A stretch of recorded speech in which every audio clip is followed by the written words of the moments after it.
The Heat roster needs to be overhauled, but where does each player rank in terms of tradability? We draft which players have the most trade value in a potential market on today's episode of Locked On Heat.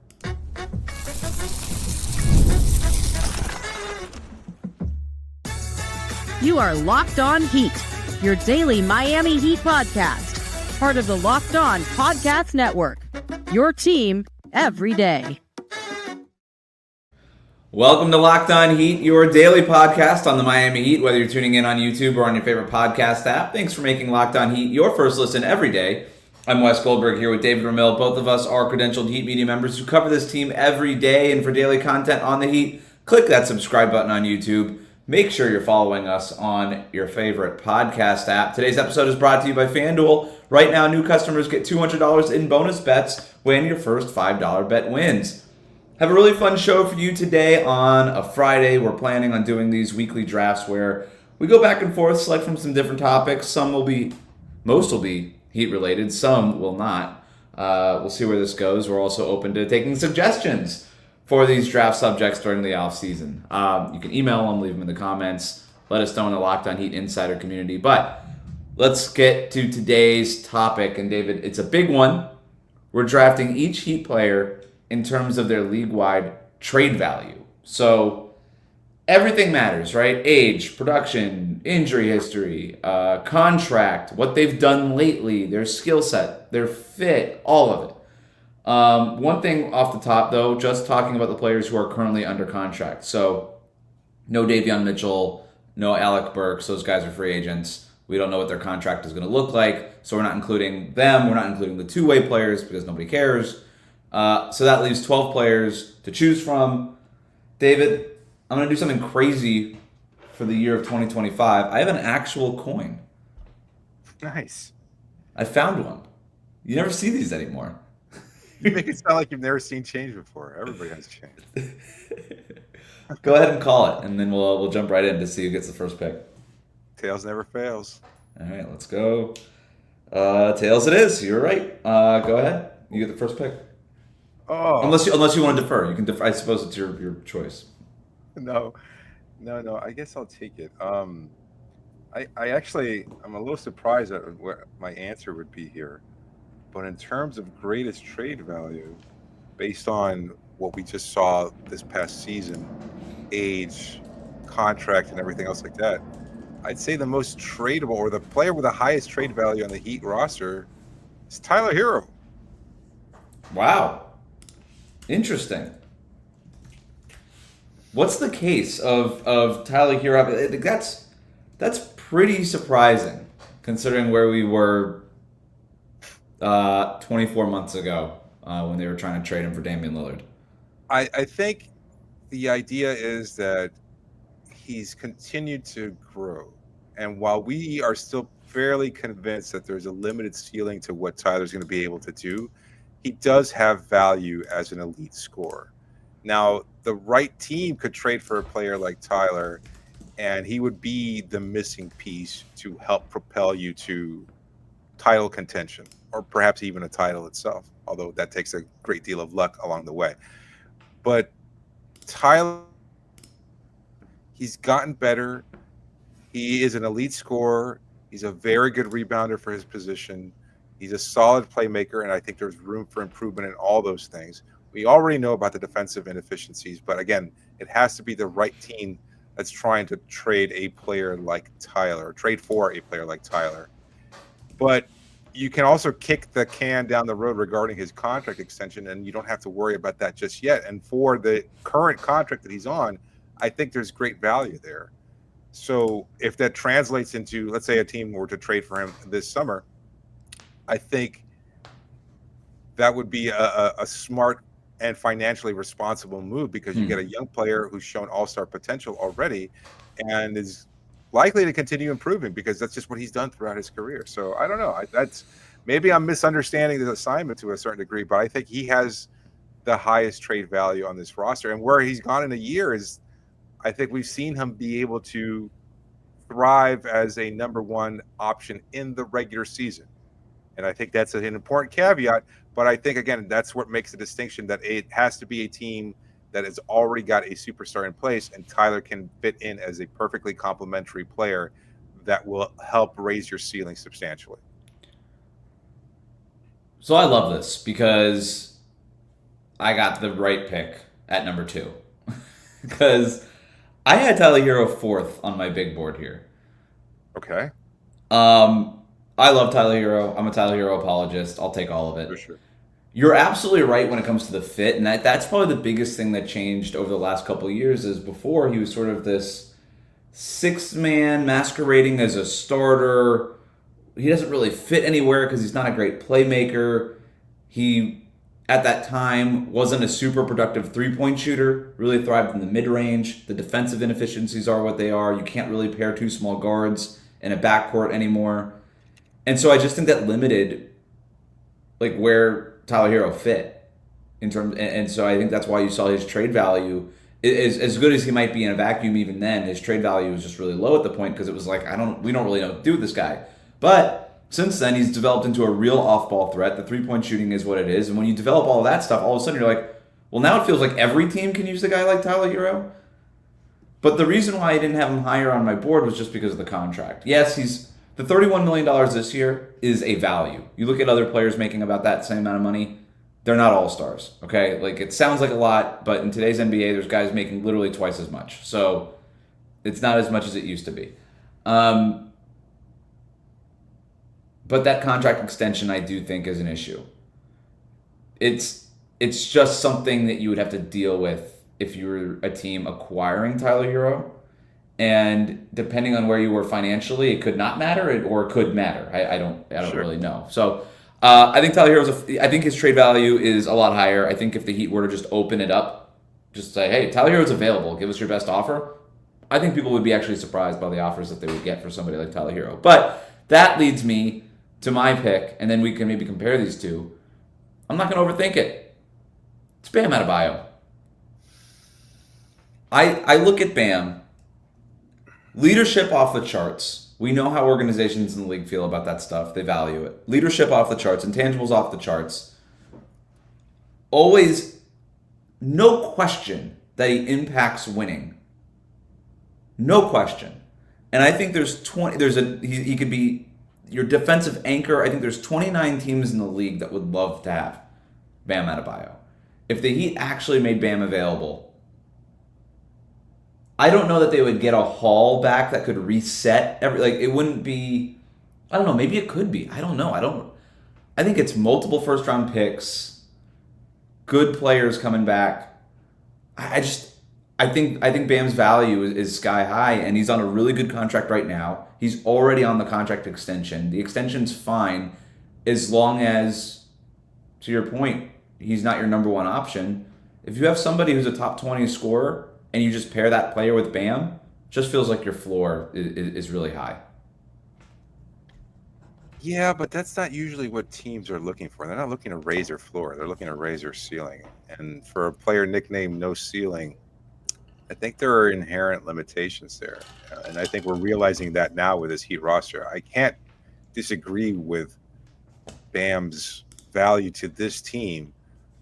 But having said that, we've also seen that this team is also not very good. They're kind of stuck. They need something a little bit better and a little bit more than what Bam provides. And that being the case, I don't know that other teams would look to acquire a player like that. Again, it certainly depends on the right fit. You have to have that other superstar in place. But I think in terms of a complementary skill set, you'd probably look more towards acquiring the elite scorer who would probably benefit from having that superstar player already in place than the guy who's more of a plug and play. Like, what's Draymond's value when he was at his peak? I don't think it was particularly high. And I think Bam, as good as he is, and certainly a much better scorer than Draymond ever was. That matters. That's the piece that's different. Certainly. Bam, you just know he could score. He can get us 18 to 20 a night. We feel pretty good about it. Yes. I still also question whether or not other teams are really, and there's the potential for clunky fit too, depending on what team acquires. Whereas that's fair. The spacing, the shooting. Yeah. Yeah. So I get it. I see the value in Bam on this team. I just don't know that he's viewed the same way, but you can't go wrong with either of those picks, in my opinion. You can't. You have the next pick. We're going to do that after the break here on Locked On Heat. Today's episode, the NBA playoffs are, and every night delivers highlight-worthy performances, major momentum shifts, and can't-miss moments. Whether it's a game-winning shot or a breakout player, there's never been a better time to get in on the action. FanDuel makes it easy to stay in the game before tip-off and live with player props, performance trends, and same-game parlays. Fans have more ways than ever to play smart and win big. You know what? Let's say you're watching, I don't know, a matchup between the Indiana Pacers and New York Knicks. Does Tyrese Halliburton have it yet again? Will he unleash the choke sign once more? But maybe you're watching the game and you realize he might be due for a big fourth quarter, depending on what we've seen from him in the playoffs. Oh, that's probably a pretty likely scenario. That might be the right time to place a bet. So if you're new to FanDuel, well, it's the perfect time to set up right now during these playoffs. Head to FanDuel.com, place your first $5 bet, and if it wins, you get $200 in bonus bets. Make every moment more with FanDuel, the official sports betting partner of the NBA. We'll be right back. All right, David, you have the next. All right, David, you have the next pick. We got to go through these probably a little bit faster than we did in the first segment. That's fine. I think my third pick here overall is going to be Kel'el Ware. Yep. I think you could sell the value there that he has as a big man with elite shot blocking skills. He's young. He's on a rookie contract. We've seen flashes of three-point ability, and I think most teams have faith in their developmental program that they'll be able to help him bulk up and get the necessary skill work in order to be, I don't know if a star. I don't think he has that ceiling, but you certainly want a guy like that. That's at 7 feet, a legit 7-footer with 3-point range. Yeah, they'll take that. Young, raw. Those kind of guys also fit everywhere. Yep. Even as your backup big, you're like, yeah, we feel really good about this guy coming off our bench. So, yep, I think that's the right pick. I had him number 2 on my big board. Second team all rookie. Showed nothing but great flashes as a rookie. I've got Duncan Robinson as my next pick. Ooh. I think he's extremely tradable right now because there's probably a dozen teams, maybe more, in the league looking for instant cap relief, and Duncan Robinson just gives them that. I hate to just take a player and just turn him into a contract, but that's essentially what he would be. 50% of his contract is guaranteed. If you were an acquiring team, you could waive him and save $10 million right off the bat. And if you're a luxury tax team, first apron, second apron, whatever, then you're talking about $20, $30, $40 million potentially in savings for your franchise. So I think he's extremely tradable right now. Yeah, I mean, and there's a skill there. Yeah, so not only the contract, but also the elite skill if you decide to keep him on there. And it's not that much of a sacrifice financially. I think, again, given the right situation, you could see Duncan truly thrive elsewhere. That seems to be the kind of the theme here, right? Like we're talking about Tyler, we're talking about Bam and how other teams view him, and yet Heat fans so consistently down all these players, similarly with Duncan Robinson. And yet, I mean, we know this for a fact. These players all have incredible value and not just perceived value, but this is how other teams view Miami's roster. It's a good one with very good players and nice assets in general. It's just, I don't know. I just find okay assets. I guess. Yeah, and you're right. You're right. I mean, nobody hates their own players like Heat fans. Just, they always find a way to turn on somebody. So you got the next pick, though. Yeah, I do. With the 5th pick overall. Now we're getting in. Now it's getting tough. Yeah, I could go the financial route. I could go like potential. I'm going to go with a player that I think is on a fairly good deal and has some value around the league. I'm going to go with. Take your time. I'm going to go with Nico. I thought that's where you're going to go. It's a good pick. I'm going to go with Nico. Yeah, I think it's just, again, young, talented, skilled, size. I think you could convince yourself. This was probably not for those potential teams or the teams that are looking for title contention or anything like that. This is more of a, you know what? This is a low risk, high reward kind of thing. We get a player on his rookie contract, and he's very skilled, and we could add him to a team and he could thrive like a team that's on a kind of lottery-bound position, and I think that's a really good option for them. The skill set is enticing, right? 6'11", can handle, can shoot, can pass, has had flashes defensively, right? You think that there's something there. My only question with Jovic is, does anybody outside of Miami believe in him?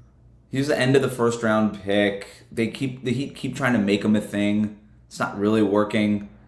The injury we love Nico around here, but it's been 3 years now. Yeah. Going into his fourth year, and the other thing with him is, he's on his rookie contract. It's the last year of it, so you'd have 1 year to figure it out with him, depending. But look, I think it's a fine pick. I'm gonna go Wiggins next. $28 million this year, $30 million next year. Sounds like a lot. $30 million player option, so he could opt out and look for a longer deal. I think it's a pretty fair contract. Making less than Michael Porter Jr., making less than Brandon Ingram. He's making about the same as Tobias Harris, and that's the sort of player I think Wiggins is. Useful, complementary role player, can fit everywhere. If you're asking him to be your number one option, it's not going to work. We know that. But he's really good in that kind of Tobias Harris zone where it's, hey, do your thing, get rebounds, hit open threes, run the floor, play good defense. Then every once in a while he'll pop off for 22 points or something like that, and that helps us over the course of a regular season. I think there's a lot of, and he fits everywhere. So I think there's a lot of teams that would look at Andrew Wiggins and be like, yeah, that guy would help our roster. We're not looking at him to be the number one option. We're not looking at him to replace Jimmy Butler. But he'll help our roster. So I think he's fine. I think, and the contract's fine. So I got him. I don't know. I've kind of flip-flopped about that. I hear everything you're saying. I kind of feel like this last run may have just been the nail in the coffin of Wiggs' tradability and trade value. I think, again, I know maybe it's overstated to a certain degree, but we've seen so many players at least flourish in Miami. And the what's the hope? Golden State didn't need him to be a star.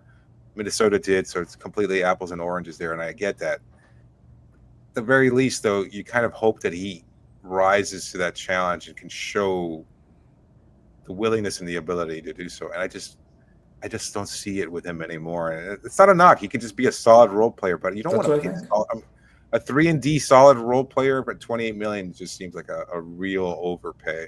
And I don't know that a lot of teams are clamoring for something like that. So I think he's just been miscast, unfortunately, and he's not been in a good place where he can. I just don't think he has the ability to tie it all together to the point where you can accept that sort of high value contract. So you think you think for a 3-and-D role player, $28 million is too much? That's where you're at? Because that's sort of where I'm at. I'm like, I think that's a fair value for what he is. He's not getting paid like a star. $28 million is not star money anymore. That's less than what Derek White makes. I mean, but it's Tobias Harris. If that's the case, seriously, then with my next pick, I think you would rather go after a player like that, Haywood Highsmith. Yep. I think he's as good defensively. I think he certainly has shown tenacity in that regard, and he's shown the ability to consistently hit the three ball for the last 2 seasons. So I think there's enough of a body of evidence there where you could say that he is a legitimate 3-and-D player, and given his low value contract, I think he would have a lot of perceived trade value around the league. The only knock and concern I could see other teams is like, are we getting Max Strus? Are we getting Gabe Vincent? Are we getting Caleb Martin? Who are we getting here? Because we've seen this story before. We've seen this movie, and we know that Heat role players tend to be okay or good in Miami, not so much elsewhere. So I don't know how that might be factored into the overall decision-making process. I'll take Jaime Jaquez next. Upside play, rookie contract. A year ago, he would have been the second pick. Really untradeable, yeah. Yeah. Behind Bam, right? He would have been the second pick behind Bam. I still think that this past year wasn't representative of who he is. This is still a guy on a rookie scale contract with 2 more years left under contract who is live with the ball in his hands, can create his own shot, was first team all rookie, and dealt with some outstanding injury issues last year and stomach bugs and just weird stuff. Yeah. Development's not linear. You hear it all the time. if I were another team, I would definitely take a chance on Jaquez if Miami were open to trading him. So I got him for my next pick.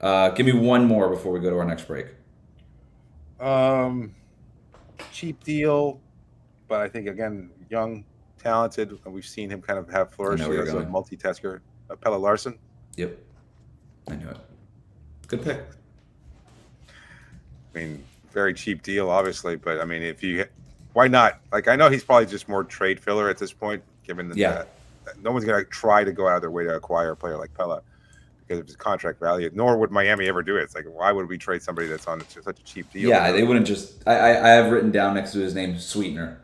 It's right. Phoenix is just like, hey, throw him in. I'm like, all right, fine. For Durant, I guess. He played in Arizona. Yeah, we get it. Exactly. All right, we got a few more picks. Plus, David, I have a surprise blind draft for you in the next segment. This is an actual surprise. I did not tell you about this. We're going to do it next year on Locked On Heat.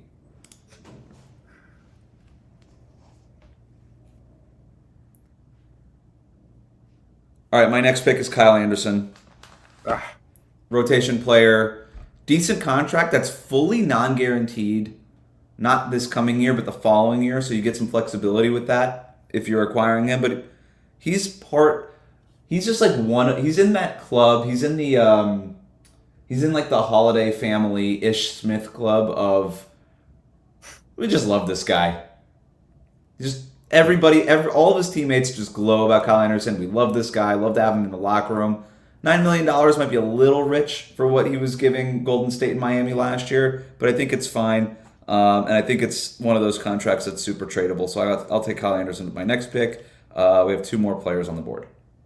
Yeah, not great. Different ends of the spectrum. I think it's pretty obvious, even though these two. I'm sorry, we have three more players left. I only have two on there, but I'll defer to your math here, which I probably should. But Kevin Love, I think, is the that's the next pick here. Yep. Again, you know what you're getting. But if you're looking to reunite him with a veteran team that's clearly headed for title contention, you want that leadership presence. I think even for a younger team, maybe, but as long as there's like potential there, like I could see him being a great fit, like say in Detroit, because he'd be a great locker room guy and kind of brings everything together in a good way. Yeah. The ability to space the floor on occasion, although you're probably going to get that less and less as he continues to age. I'll take Keyshawn Johnson with my next pick. Oh. He's on a standard. He got converted to a standard deal. That's why we're forgetting about him. We think about him as a two-way guy, but he's on a standard contract.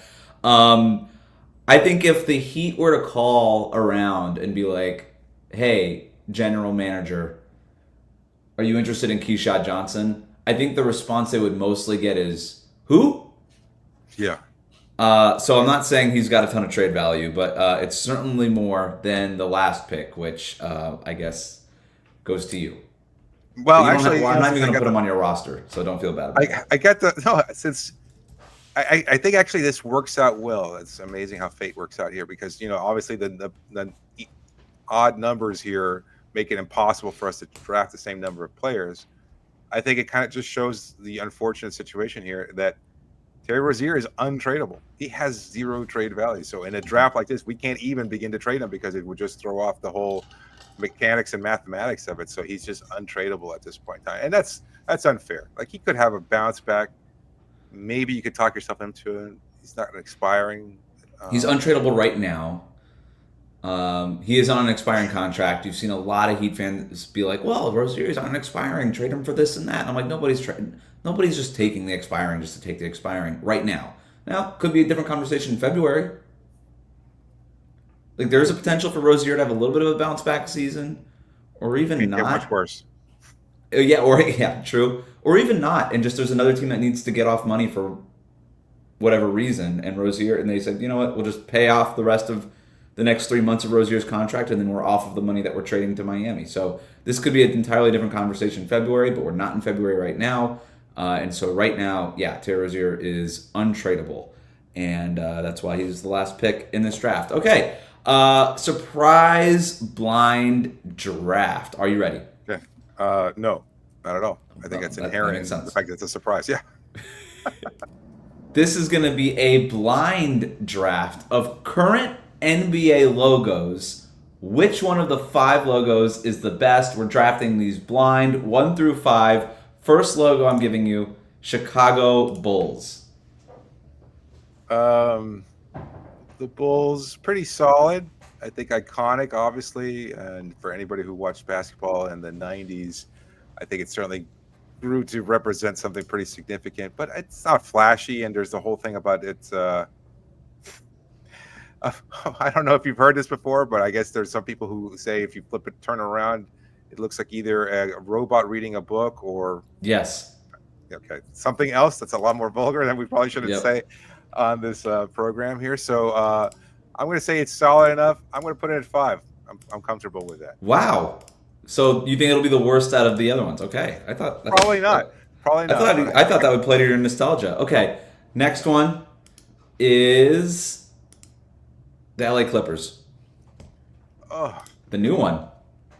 The new one. Logo. I don't like the new one at all. I do not like the new logo. I think you already screwed up by putting the Bulls at 5. Yes, I did. If I could have changed it, I would absolutely would. And I'm kind of putting myself in a corner here because I've already got the 4 and a 5 slot filled out here. The Clippers logo, pretty bad. Yeah. From the time they were the San Diego Clippers, they have never had a good logo. Has the logo gotten worse every time? It's possible. You could argue that it has, for sure. Oh, boy. Portland Trailblazers. People like that's this one. okay. Yeah. That's okay. Like, I mean, you can't really go wrong with it. You don't really go right with it. It's as meh a logo as you're going to get in the NBA. Oh, wow. Right? The Trailblazers logo. Really? Yeah. Okay. Well, maybe you are hanging out with different people than I am. I mean, I'd probably rank it 3 here, but I don't know where you would have it. I'm going to have to, given the fact that 5 and 4 are taken. So, yeah, I guess I'm stuck with 1 and 2, whoever they're coming out. 2 more. The Houston Rockets. Oh, I don't even know what's their current. It's the R with the. It's the R with the flames coming out of the bottom. Yeah, that's not bad. I guess that's fine. It's a good logo. You can convince yourself that it looks kind of like a rocket and everything else like that. So yeah, I dig it. It's I'll go number 2 on that. Wow. Number 2. All right. And last one, Charlotte Hornets. You know that one. You got lucky. I like it. That's a good logo. I like it. Yeah, it is. It's got Buzz the Hornet on there. I dig it. You know, it's pretty good. And I thought they tweaked it at some point. I can't recall exactly when it was, and they made the Hornet look much more intense and competitive, make it look a little bit different. But there's so much potential with this color scheme and everything else like that. And I don't feel like they've gotten it right in a while. I don't know. Maybe I'm just hating a little bit there because the Hornets just haven't been a very good team. But like, there's a lot you could do with the Hornets logo, and I think they've missed the mark a little bit. But yeah, it's the number 1 pick for sure. A weirdly iconic logo, color scheme, everything, despite the fact that they've had so little success in the NBA, right? Yeah. I remember I went to the carnival. What was the name of that carnival up in Broward growing up? And I won one of those carnival games, and the prize was, what's the name of the Hornet? Is it Buzz the Hornet? Buzz, yeah, Buzz. I won a plush Buzz the Hornet. I had that forever. And like, I was really little, and for some reason I just assumed it was affiliated with the Heat, and it took me a minute to realize that Buzz the Hornet had nothing to do with the Miami Heat. So that's my Charlotte Hornets story for you. And then I was very confused when they ended up moving to New Orleans. And then you had the Charlotte Bobcats, which was a weird team. Yep. That actually existed for a while. That was weird. Shout out Gerald Henderson. Shout out to Gerald Henderson. All right. Thank you for making Locked On Heat your first listen today. For your second listen, check out the Locked On NBA Big Board Show. NBA draft expert Rafael Barlow reacts to every workout, interview, and rumor leading up to the NBA draft. Find Locked On NBA Big Board on YouTube and wherever you listen to podcasts.